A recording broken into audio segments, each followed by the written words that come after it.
Vote গণনা তার আগেই কোমর বাঁধছে গেরুয়া শিবির। চৌঠা মের মহারণকে সামনে রেখে দুর্গাপুরে বিজেপির হাই ভোল্টেজ নির্বাচনী কর্মশালা।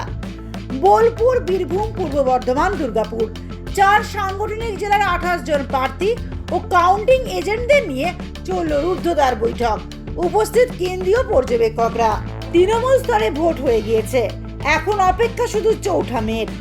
ব্যালট বক্স খুললে কার ভাগ্যোদয় হবে তা নিয়ে রাজনৈতিক পারদ যখন তুঙ্গে, ঠিক তখনই দুর্গাপুরে কাউন্টিং এজেন্টদের বিশেষ ক্লাস নিল বিজেপি নেতৃত্ব। শহরের সিটি সেন্টারে একটি বেসরকারি হোটেলে আয়োজিত এই কর্মশালার মূল ফোকাস ছিল গণনা কেন্দ্রে এজেন্টদের ভূমিকা। দলীয় সূত্রে খবর, গণনার দিন প্রতিটি টেবিলে এজেন্টরা কিভাবে নজরদারি চালাবেন, কোনো অসঙ্গতি দেখলে তৎক্ষণাৎ কী পদক্ষেপ নেবেন এবং নির্বাচন কমিশনের গাইডলাইন মেনে কিভাবে কাজ করবেন তার খুঁটিনাটি প্রশিক্ষণ দেওয়া হয় এই বৈঠকে। তৃণমূল কংগ্রেস এমনিতে হাঁটছে বলে রেজাল্ট দেখেছেন। মানসিকভাবে, দৈহিকভাবে তৃণমূলের শীর্ষ নেতা নেত্রীদের অবস্থান দেখেছেন এবং তৃণমূল কংগ্রেস হেরে যাওয়ার আগে গণনা কেন্দ্রে কারচুপি করতে পারে।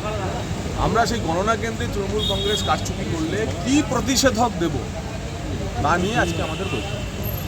বিরোধীদের দাবি, গণনার দিন যাতে 1 ইঞ্চি জমিও শাসক দলকে ছেড়ে দেওয়া না হয় তার জন্যই এই আগাম প্রস্তুতি।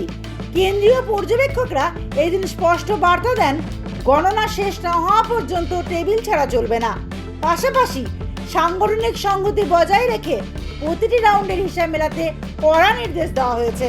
ভোটের ফল কোন দিকে যাবে, কার দখলে যাবে বাংলার ক্ষমতা, চৌঠা মের সেই চূড়ান্ত উত্তেজনার আগে দুর্গাপুরের এই প্রস্তুতি বৈঠক বিজেপির আত্মবিশ্বাস বাড়ানোর কৌশল বলেই মনে করছে রাজনৈতিক মহল। দুর্গাপুর থেকে অন্তরা সাদির প্রতিবেদন, সমাজ পরিবর্তনের মানুষ।